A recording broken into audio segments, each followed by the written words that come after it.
For this last pizza, so I'm gonna go a little more quickly. So you've seen a few of these, and you're a nice patient person if you've made it to this part of the video.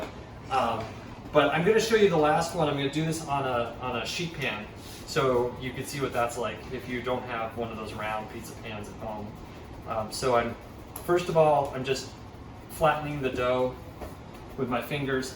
You know, I think the first person who taught me this technique may have been Chris Anderson. So a little shout out to Chris, who runs all food at Clover. And I think that I had him over to my house like way back in like 2011 or something. And I think we were making pizza and he showed me this technique, which since then I've learned is like what most people that are serious about making pizza do. And it is way better because I think at that point I would have just used a rolling pin, and you just don't get the same results with a rolling pin. So I'm now doing the second step, which is going around and making the crust. And you can see these bubbles are bigger. That's just because this piece has been out of the refrigerator longer than the other dough. So this one's been out now for an hour and 15 minutes. So if you left your pizza dough out of the fridge longer, you might get, you know, more bubbles in it, which is fine. It's just that yeast doing its job. And I'm just going to sort of gently stretch this one.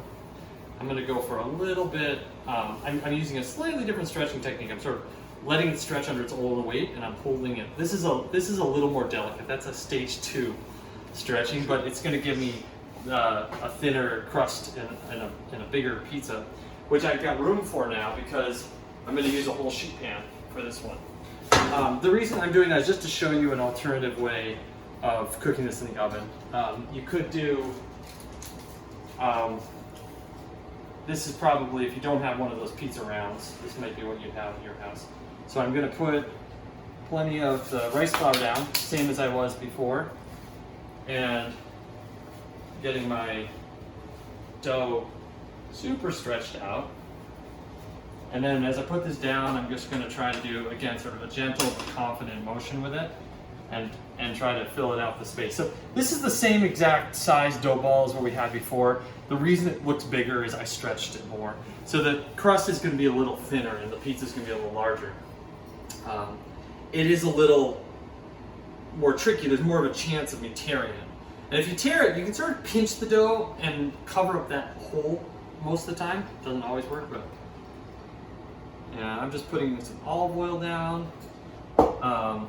And actually, I'm just realizing this is going to be a pesto pizza, so I didn't even really need to put that olive oil down. I usually do that when I put wet sauces, like the tomato sauce on, but we're actually putting the pesto, which has a lot of oil in it already, and it's not so wet. So I probably could have skipped that olive oil step.